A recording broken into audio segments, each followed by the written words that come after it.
we're back. We're back. We're back. This is For the Love of Stories podcast. And what are we doing today? We are doing The Voice in the Fog by Henry Leveridge. I actually really like this one. Okay. It's satisfying. Fantastic. So this Yep. would have been from Weird Tales. Weird Tales, 1923. Okay. I don't know which edition it is, like volume edition, but 1923. Okay. Yeah, and it's very maritime. So I think you might like it. All right then. Well, Yes. let's get rolling on that now. Bum, bum, bum. All right. The Voice in the Fog by Henry Leveridge. The Seraphis was a 10,000-ton straight-bow ocean tanker, and her history was the common one of Clyde-built ships. A voyage here and a passage there, charters by strange oil companies, petrol for Brazil, crude petroleum that went to Asia for anointment purposes among the heathens. And once there was a hurried call to some unpronounceable Aegean port, where the Seraphis acted against the Turks and their flare-up after the Great War. The ordinary and usual, the up and down the trade routes, passed away from the Seraphis when Ezra Morgan, senior captain in the service of William Heningay and Son, took over the tanker and drove her bow into strange eastern seas, loading with oil at California and discharging cargo in 100 unknown ports. Of Ezra Morgan, it was said that he had the daring of a Norseman and the thrift of a Maine Yankee. He worked the Seraphis for everything the tanker could give William Heningay and Son. He ranted against the outlandish people of the Orient and traded with them on the side for all that he could gain for his own personal benefit. Trading skippers and engineers with an inclination toward increasing wage by rum running and smuggling were common in the Eastern Service. Ezra Morgan's rival in that direction, aboard the Seraphis, ruled the engine room and took pride in declaring that every passage was a gold mine for the skipper and himself. The chief engineer of the Seraphis saw no glory in steam, save dollars. He mopped up oil to save money. His name was Paul Richter, a brutal-featured man given to boasting about his daughter ashore and what a lady he was making of her. Paul Richter, whom Morgan hated and watched, was far too skilled in anything pertaining to steam and its ramifications to be removed from his position aboard the Seraphis. Heningay Sr. believed in opposing forces on his mini-tankers. It led to rivalry and efficiency, instead of close-headedness and scheming against owners. The Seraphis, after a round passage to Laichu Bay, which is in the Gulf of Pachili, returned to San Francisco and was dry docked near Oakland for general overhauling. Richter, after making an exact and detailed report to Heningay Jr., visited the opera, banked certain money he had made on the round passage, then went south to his daughter's home. He found trouble in the house.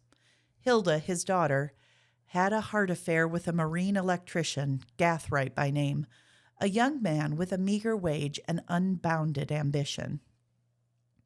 Through the 7 seas, from the time of his Bavarian wife's death from cancer of the breast, Richter, chief engineer of the Seraphis, had sweated, slaved, saved, and smuggled contraband from port in order to say, "This is my daughter. Look at her." Now, as Richter discovered Hilda, 27 years of age, somewhat prim and musical, had given her promise to an electrician whom the engineer believed was not fit to dust her shoes, Richter, used to breaking and thrashing coolie oilers, ordered Gathright from the house and locked up his daughter. She cried for 7 days. Gathright was seen in town. Richter's rage gave way to an engineer's calculation. "What for I study in university and college? Why do I hold certificates? I fix Gathright." No oil was smoother than Richter's well-laid plan. He sent Hilda away and met Gathright. "All right about my daughter," he told the electrician. "You go one voyage with me. We'll see Heningay. I'll fix you up so that you can draw $150 in wage, with a rating as electrician aboard the Seraphis." Gathright went with Richter to San Francisco. They recrossed the bay without seeing Henninge Jr. and at dusk climbed over the shoring timbers and went aboard the Seraphis. Richter's voice awoke echoes in the deserted ship and dry dock. Come, I show you my dynamo and motors. We go to the boiler room first, where the pumps are. The boiler room, forward the engine of the tanker, was a place of many snake-like pipes, valves, sea plates, and oily seepage from the feed tanks. The Seraphis was a converted oil burner, having been built before crude petroleum was used for steaming purposes. 3 double-end Scotch boilers made the steam that drove the tank's triple expansion engine. Richter knew the way down to the boiler room blindfolded. He struck matches, however, to guide Gathright, and remarked that the newer ships of Henninge's fleet had a storage battery reserve for lighting purposes when the dynamo ceased running. Gathright, somewhat suspicious of Hilda's father, took care to keep 2 steps behind the chief engineer. They reached and ducked under the bulkhead beam where the door connected the engine room with the boiler room. Richter found a flash lamp, snapped it on, swung its rays around and about as if showing Gathright his new duties. There's a motor-driven feed pump, he said. Something's the matter with the motor's commutator? It sparks under load. Can you fix it up? There was a professional challenge in the chief engineer's voice. Gathright forgot caution, got down on his knees, leaned toward the motor, and ran one finger over the commutator bars. They seemed polished and carbon-free. Richter reversed his grip on the flashlight, swung once, twice, and smashed the battery end of the lamp down on Gathwright's head, just over the top of the electrician's right ear. Gathright fell as if pole-axed and dropped with his hands twitching on a metal plate. Striking a match, Richter surveyed the electrical engineer. Good, he grunted. Now I put you where nobody'll ever look, unless I give the order. A stump of candle, stuck by wax to a feed pipe, allowed Richter illumination sufficient to work by. Swearing, sweating, listening once, he fitted a spanner to bolt heads on a man plate in the spare boiler and removed the stubborn bolts until the plate clanged at his feet.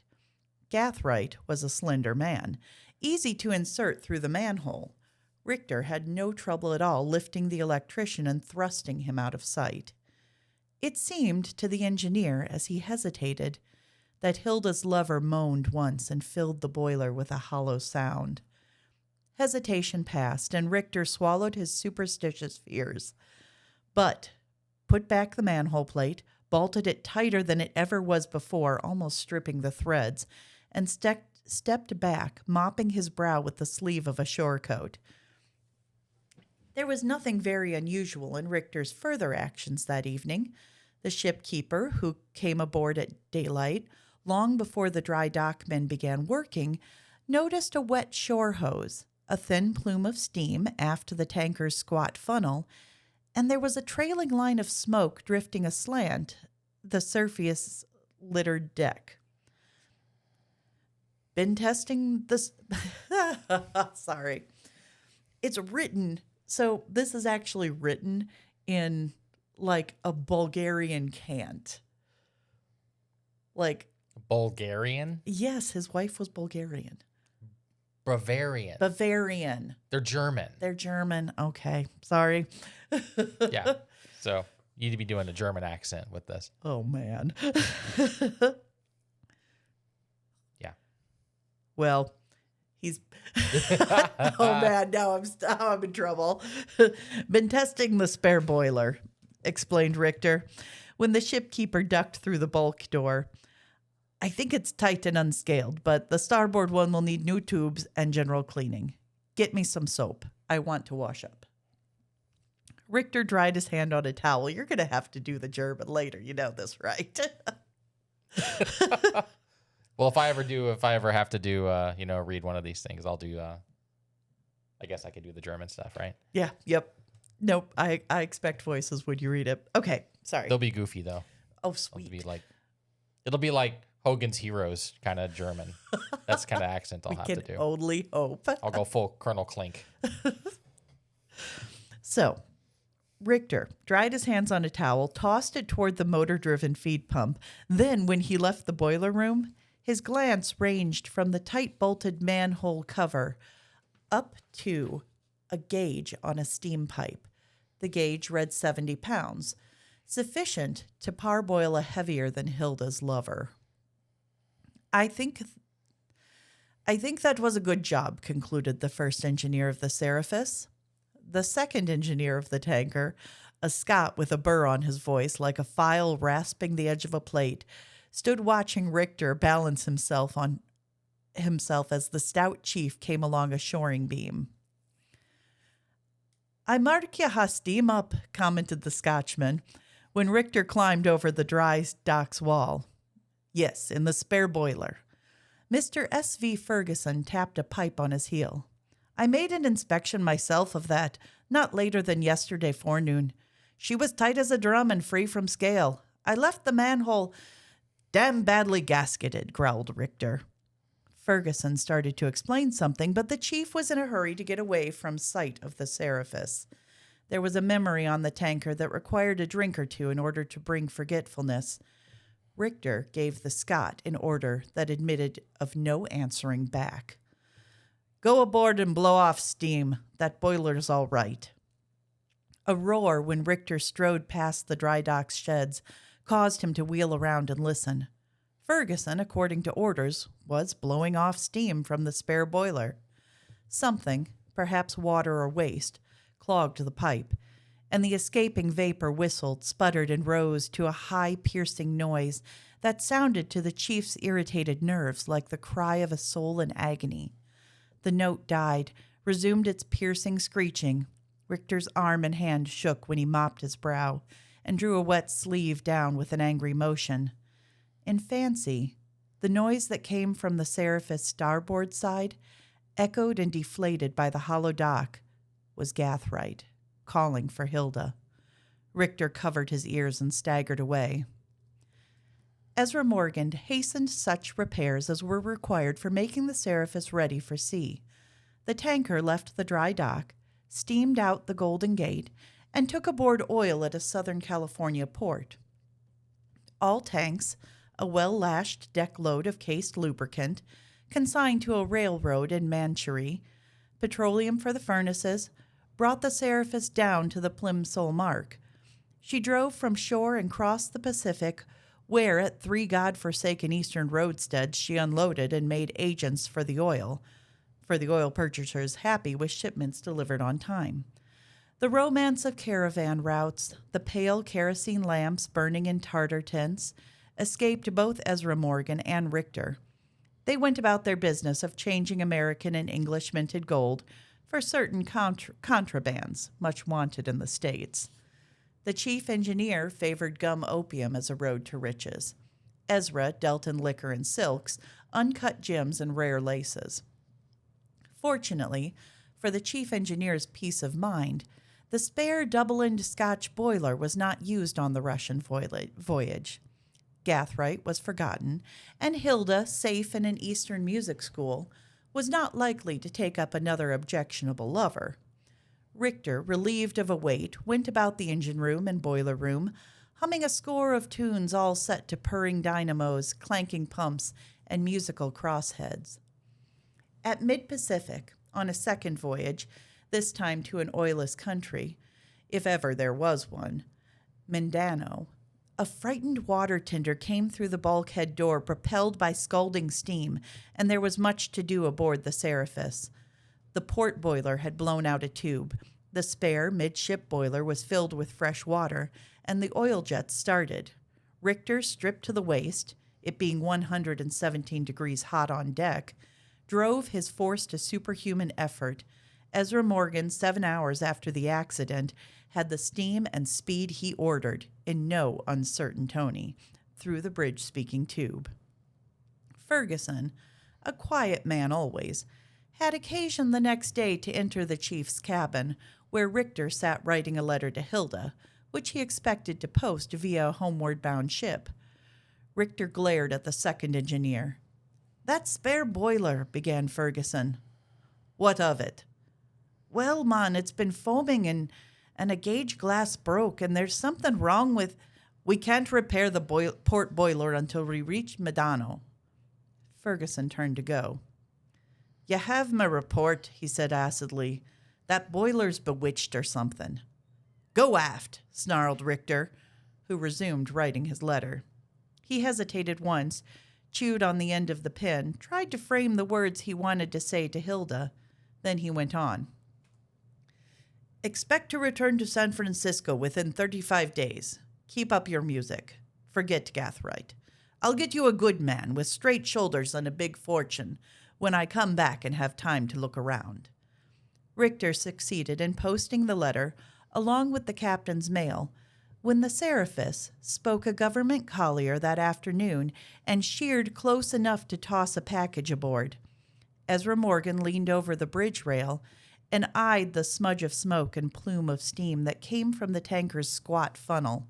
He called for Richter, who climbed the bridge ladder to the captain's side. We're only logging 9.5 knots, said Ezra Morgan. Your steam at low. It's getting lower. What's the matter? Saving oil? That spare boiler is foaming, the chief explained. Damn you and your spare boiler. What business had you leaving San Francisco with a defective boiler?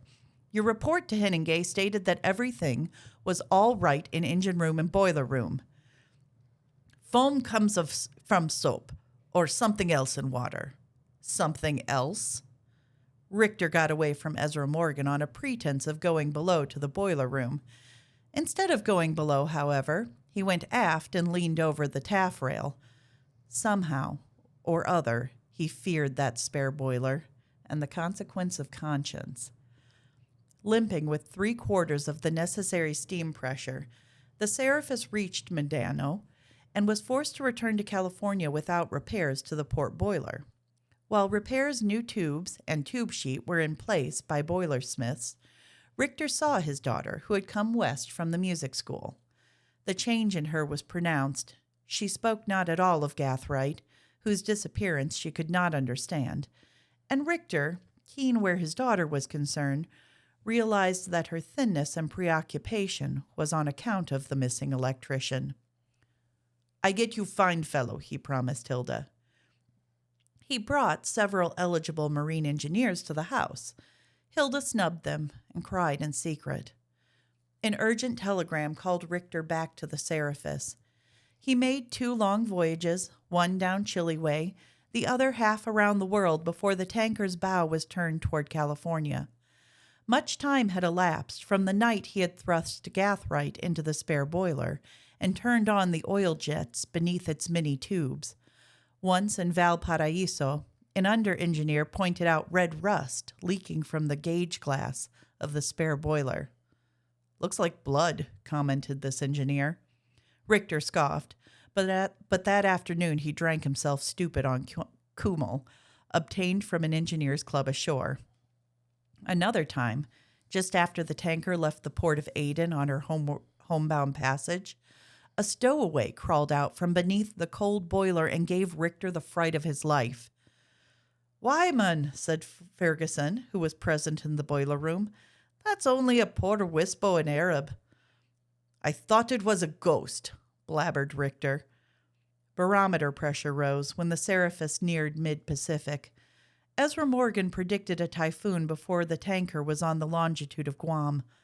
Long rollers came slicing across the Seraphis's bow, drenched the forecastle, filled the ventilators, and flooded the boiler room.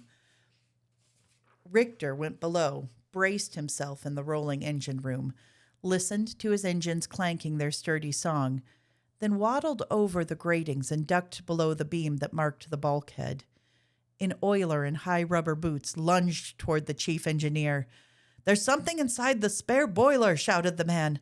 The boiler room crew won't work, sir. Richter waded toward a frightened group of all of whom were staring at the spare boiler. A hollow rattling sounded when the tanker heaved and pitched, as if someone were knocking bony knuckles against the stubborn iron plates. A loose bolt, whispered Richter. Keep the steam to the mark or I'll wipe a Stilson across the backs of all of you, he added in a voice that they could hear and understand. Superstition, due to the menacing storm and high barometer, the uncanny noises in the racked boiler room, Richter's bullying manner, put fear in the hearts of the deck crew. Oil pipes clogged, pumps refused to work, valves stuck and could scarcely be moved. I've no doubt, Ferguson told his chief, there's a ghost taken up its abode with us. Richter drank quart after quart of trade gin. The barometer became unsteady. The sky hazy, the air melting hot, a low, rugged cloud bank appeared over the Seraphis's port bow.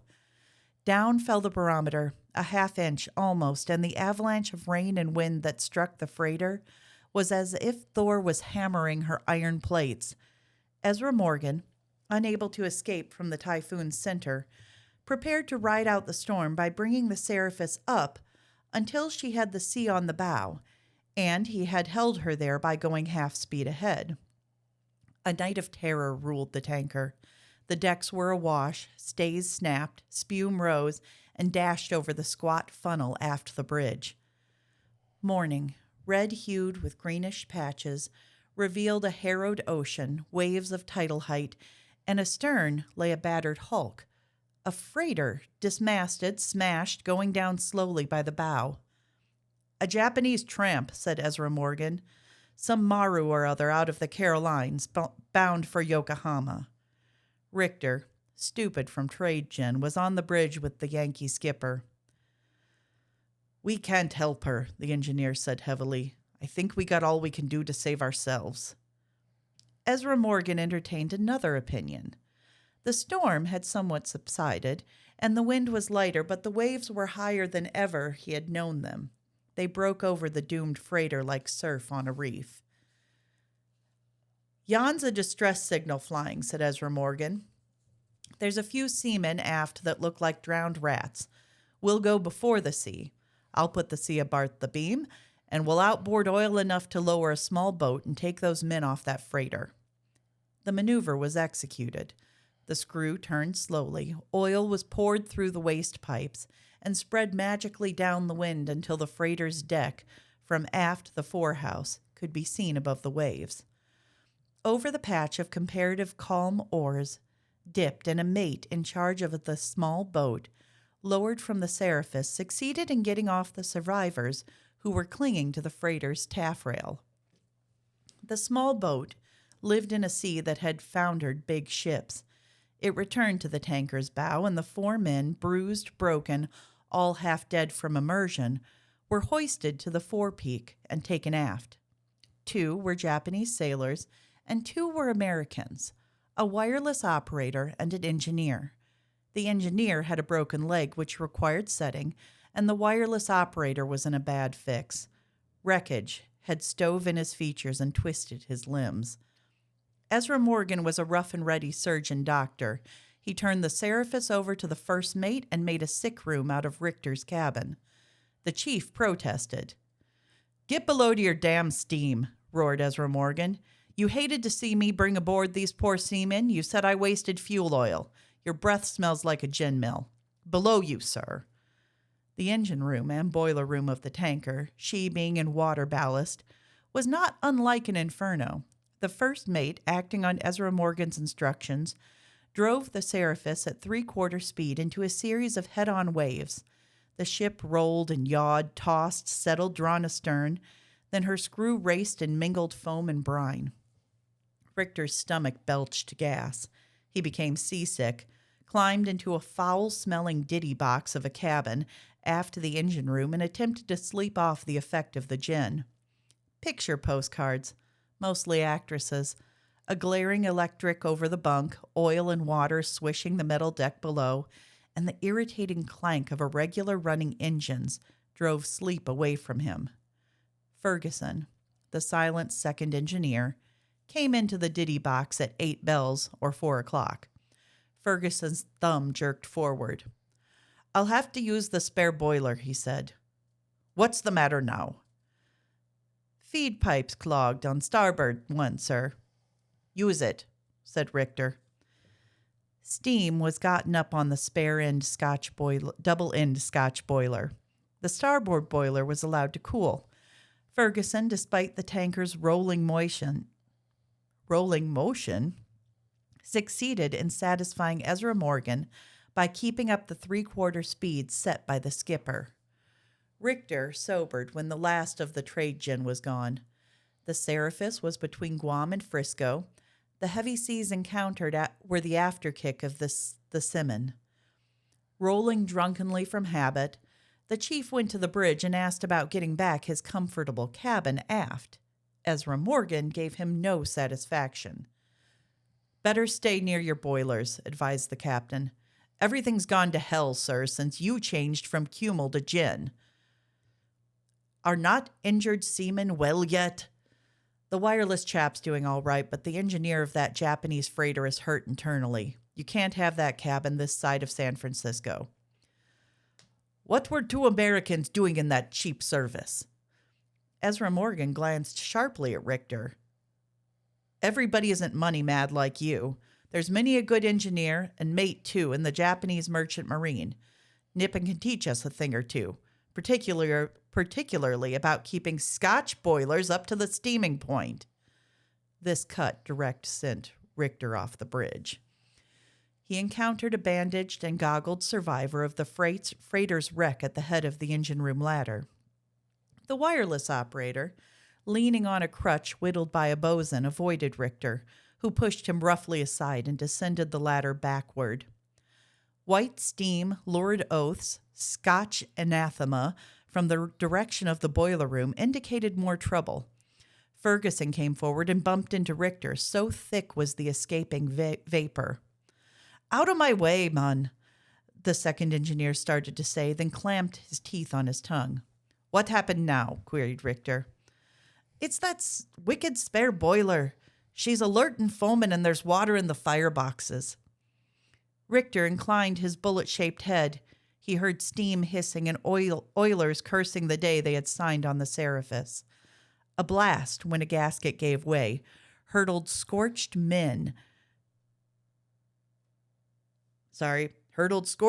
between Richter and Ferguson.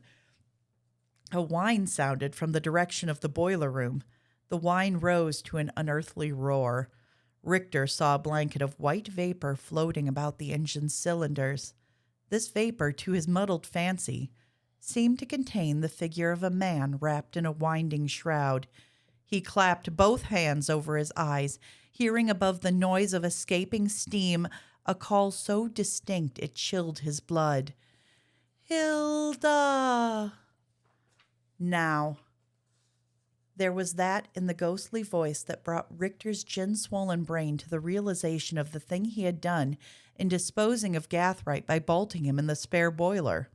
No good luck had followed that action. Hilda was still disconsolate. Trade and smuggling was at a low ebb.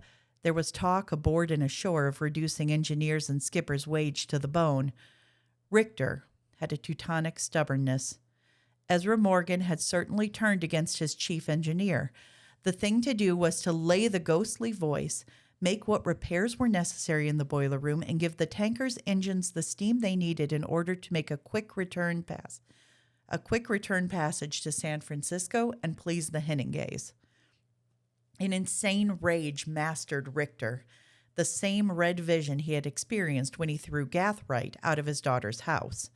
He lowered his bullet head, brushed the curling vapors from his eyes, and plunged through the bulkhead door, bringing up in a scalding steam before the end of the midship or spare boiler. Grotesquely loomed all three boilers. They resembled humped camels kneeling in a narrow shed by some misty river. Steam in quantity came hissing from the central camel. Out of the furnace doors, from a feed pipe's packing, around a flange where the gauge glass was riveted. The Seraphis climbed a long Pacific roller, steadied, then rocked in the trough between seas. Iron plates, gratings, flue cleaners, scrapers clattered around Richter, who felt the flesh on his neck and wrist rising into water blisters. No one had thought to close the globe valve in the oil supply line or to extinguish the fires beneath the spare and leaking boiler. Richter groped through the steam cloud, searching for the hand wheel on the pipeline. All the metal he touched was simmering hot. A breath of sea air came down a ventilator. Richter gulped this air and tried to locate the globe valve with the iron wheel. Vision cleared.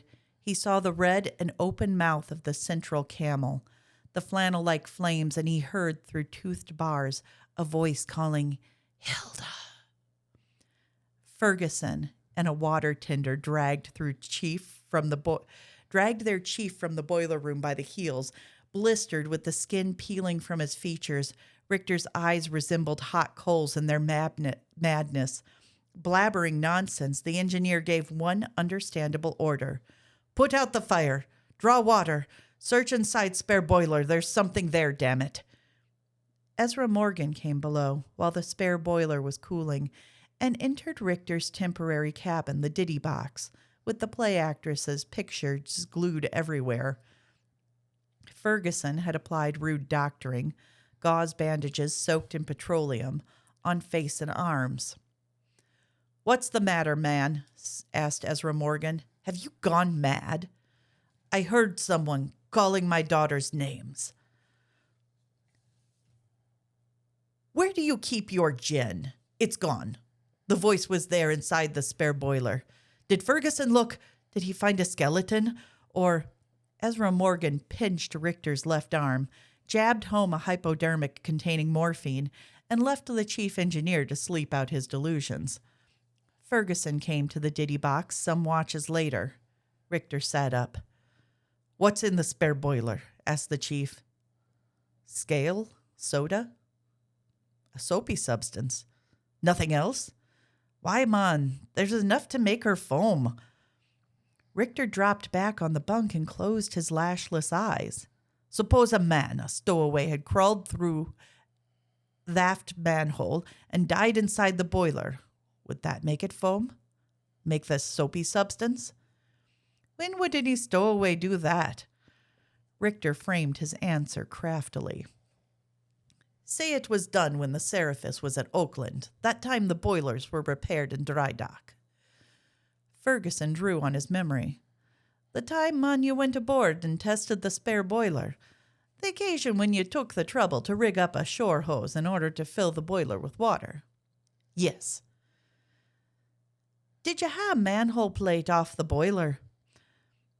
"I removed the after end plate, then went for the hose. We had no steam up, you remember, and our feed pipes were motor-driven." "You think a man might have crawled through the boiler during your absence?" "Yes."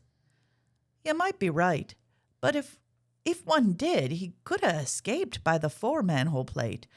I had that off and wondered who put it back again so carelessly.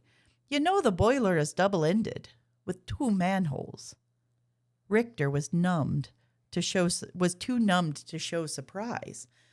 Ferguson left the ditty box and pulled shut the door.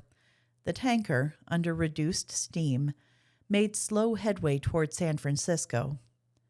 One morning, a day out from soundings, the chief engineer awoke, felt around the gloom, and attempted to switch on the electric light. He got up and threw his legs over the edge of the bunk. A man sat, leaning against the afterplate. Richter blinked. The man, from the goggles on him and the crutch that lay across his knees, was the wireless operator who had been rescued from a sea grave. "No need for light," said the visitor in a familiar voice. "You can guess who I am, Richter." "A ghost," said the chief. "Gathrite's ghost, come to haunt me." "Not exactly to haunt you. I assure you I'm living flesh. Somewhat twisted, but living. I got out of that midship boiler while you were bolting me in so securely. I waited until you went on deck for a hose and replaced the after manhole cover. I was stunned and lay hidden aboard for 2 days. Then I looked for Hilda. She was gone. I shipped as an electrician for a port in Japan. I knocked around a bit, at radio work for the Japanese. It was chance that the Seraphis should have picked me up from the Nippon Maru." "That voice, calling for Hilda," cried Richter. "Was a little reminder that I sent through the boiler room ventilator. I knew you were down there, Richter." The marine engineer switched on the electric light. What do you want? He whined at Gathright. Hilda, your daughter. Paul Richter covered his eyes. If she will atone for the harm I have done you, Gathright, she is yours, with her father's blessing. All right. The end. Nice. All right. I know. Well, that's interesting. I liked that one. All right. All right. So, what did you think? Okay. This one like kind of teases a few things. Oh, it does. So, because It does. I had a lot of, yeah. What you got? All right. What are your thoughts on this one? Yeah. Well, I've got my notes on who's who here, just so I can kind of keep track of it. You almost have to. There's actually quite a lot of There's characters. Yeah, there's a lot of characters in this one, and I'm just hearing it. I'm not reading this. No, you're hearing it for the first time. I'm hearing this for the first time, so different. It's a different way to process Yes, a it's story different. It's when a different. you hear it as opposed to reading Yeah, it's a it. different way of remembering information, right? Okay, so, all right. At the very beginning, doodly doo. I think it's funny when they're talking about the different ports they're going to. They refer to the Asian heathens. I did, yeah, yep. And I'm curious, like, I mean, that could mean anything. That could be China. That could be like Indonesia, like Indochina, like that Southeast Asian countries where like modern day, like Vietnam and Philippines? yeah, the Philippines and Thailand and all that. I don't know. But I just thought that was just kind of interesting. And this is after World War I, and they're trading because they talk about the Turks. Yes, after the Great War, the conflicts that popped up in Turkey, which I'm like, I would the have Turks to were look like, that up. Yeah, well, the Turks are one of the main enemies that, like, the Americans and the British were fighting. Oh, It was Turks. It was the Germans. okay. Yeah. I gotta go over my history. This is why I have you around. Yeah. Well, that's the other fun thing about reading all these really old stories, right? Because especially all this Pulp Fiction stuff, because this is in between the world wars.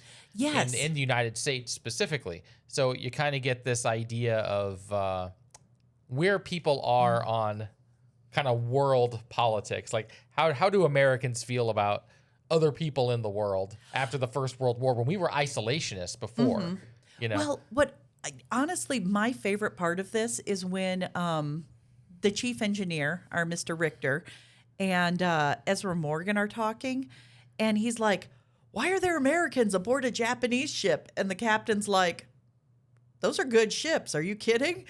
They could teach us some stuff." And I'm like, "This is interesting." Yeah, that's Imperial Japan. Yeah.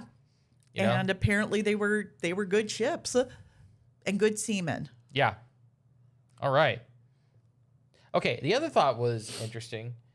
Was when you're talking about like all the trading they were doing under the table kind of stuff, like the smuggling, like the stuff that they were bringing back to make their own little private, fortunes with the stuff that they're picking up, like gum opium and and riches and gems and uncut silks. gems and stuff. This is all contraband stuff. This is all black market stuff. And they would have, I mean, the uncut gems would have been interesting because those would have been basically brought from these, mines. All that stuff would have been procured illicitly in their countries of origin, possibly stolen from other countries themselves, and then it ends up, ultimately on the west coast of the United States. Which means that they had places to fence it, too. Oh, yeah, absolutely. They don't ask questions. Oh, no. And were they just obeying orders, or were they finding their own, just grabbing whatever they could in port? And I think these guys were, gentlemen of fortune, No, I think they sourced their own. I think they may have had a guy, some of their own private contacts, and every sailor that's going across on these things have... They were Han Solo on the ship. Yeah, exactly. I mean, yeah, absolutely. I think these guys would have had their own contacts. It's interesting. It's a whole different view of life on a ship. Yeah. And the other interesting thing is we also have to remember that this is all fiction, right? And it's like, all right, where does the actual truth of what things were going on at the time? I mean, I'm assuming this is all romanticized and kind of embellished.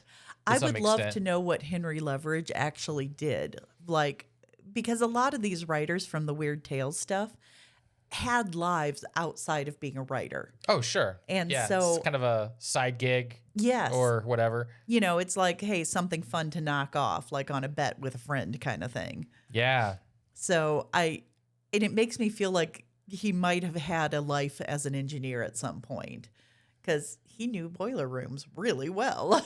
Okay, something else I think is interesting. The second boiler where, you know, There were 3 boilers. yeah, well, the one that the guy was supposedly in Yes. that was foaming out. the spare one. What was Yes. causing all the foam if he wasn't in there to begin with? I have no idea because I'm reading it and I'm like, oh, foam's coming out of the boiler.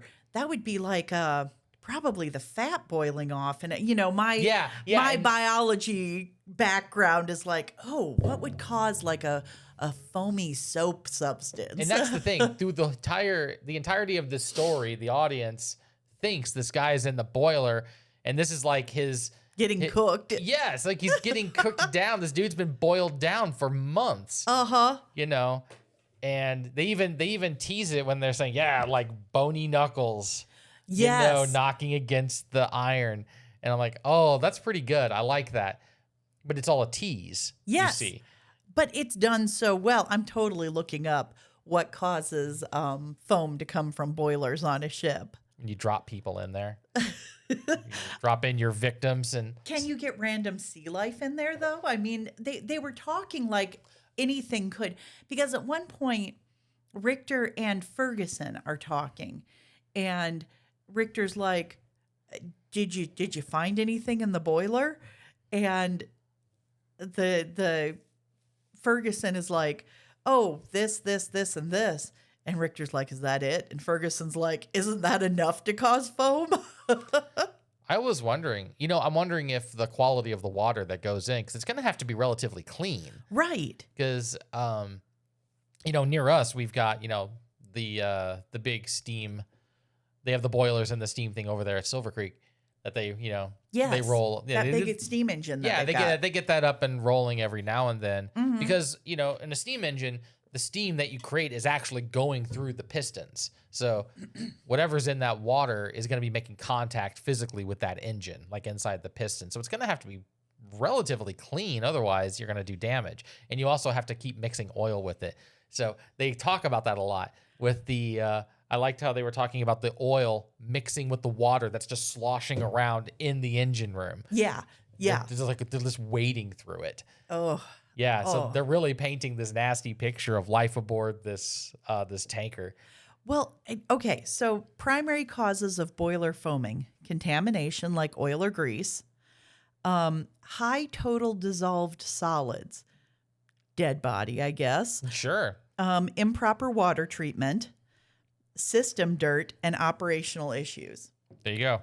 So I think it was probably pretty normal actually for foam to come out. It just meant something needed to be cleaned and or fixed. Right. So meanwhile, as this is happening to us, the reader, we're like, oh, it's the body. And, and we know that our murderer here,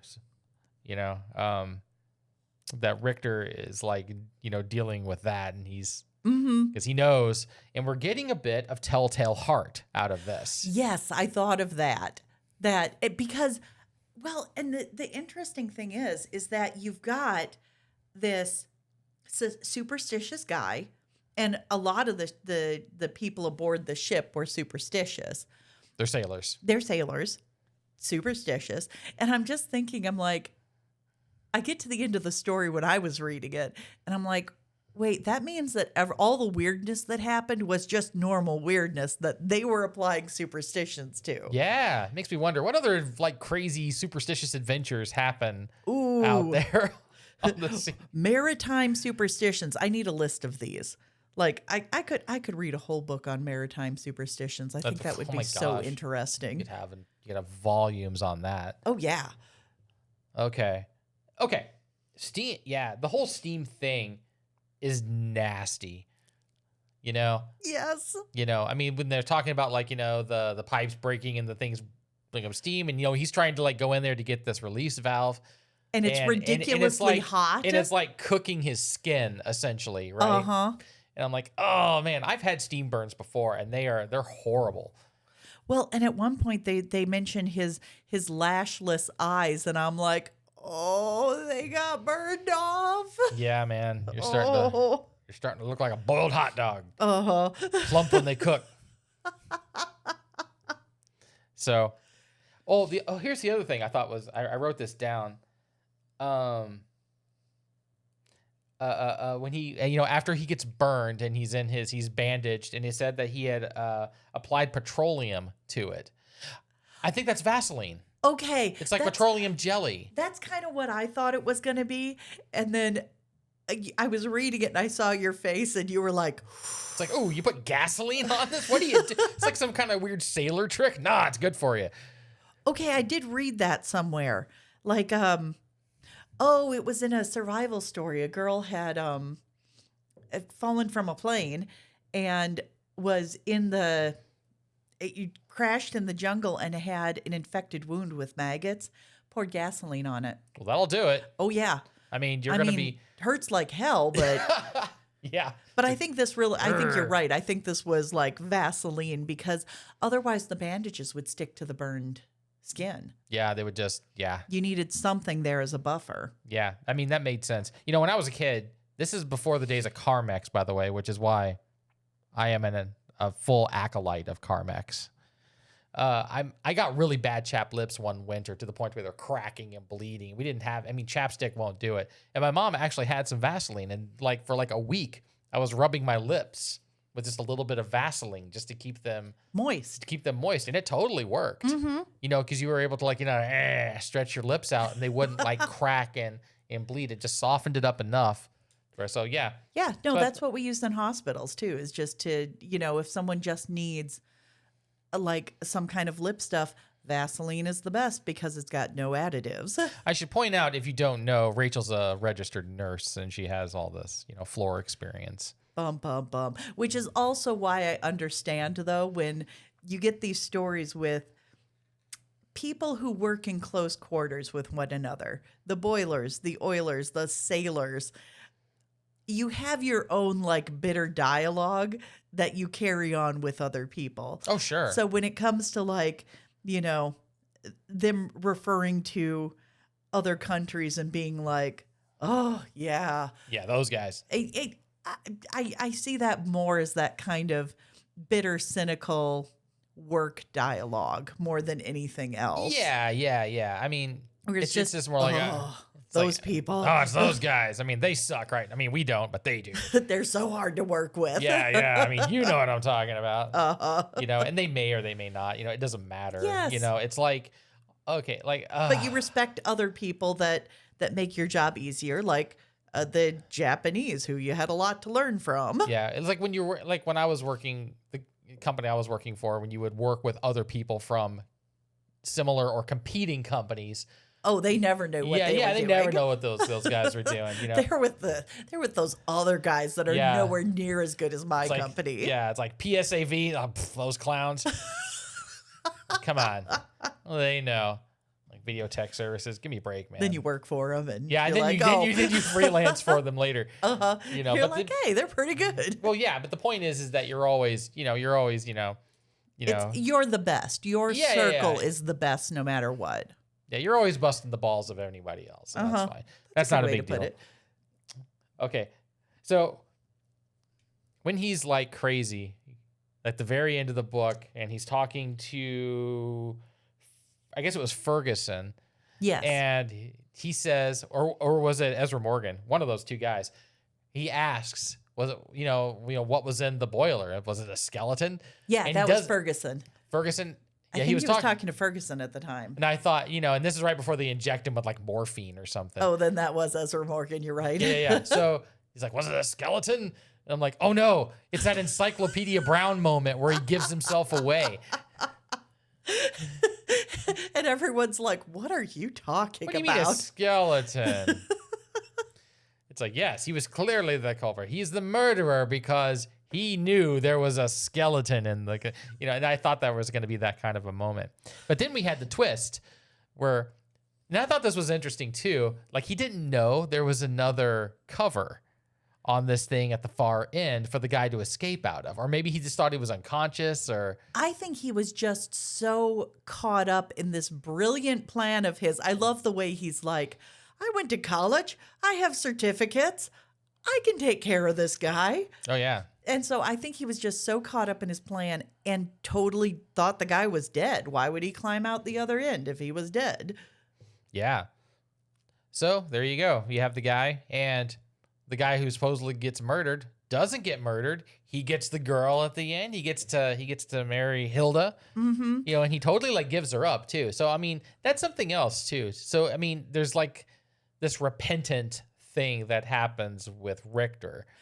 Right, because it's like, all right, you can have it if it, you know, basically, how did he put it? Like, if this atones for, If it'll atone for the harm I have done you. yes, And honestly, there is a redemption arc in here for him because because of all the superstitions and stuff, he's burned.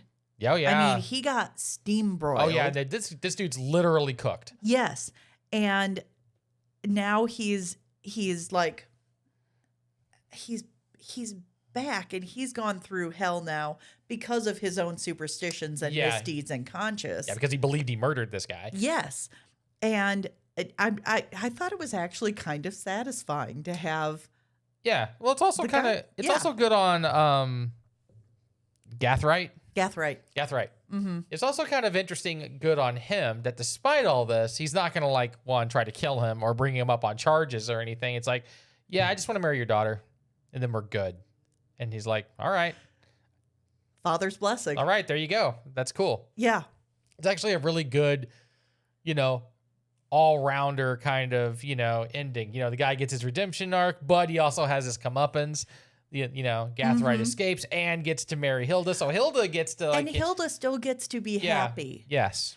Okay. My favorite part of it too is that Hilda gets to be happy with her dad not being a murderer Yes. and her fiance, now going to be husband, not being a murderer either. Oh, he that's doesn't right. he doesn't beat her dad. That's true. He doesn't try and get his comeuppance. He just did a little bit of spooking of him by, Oh, calling yeah. Hilda's name. Hilda. Yeah. And, let Richter's superstitions do the rest. What kind of a name is Gathright? It Is that Englishy sounding? it sounds Englishy to me, but Because this would have happened in the Americas and California. yeah, I mean that doesn't And mean then much. California, and especially in a port where Yeah, you've that's, got there's going to be a lot of collection stuff. of There's going to everybody. be a lot of people, different backgrounds there. Mm-hmm.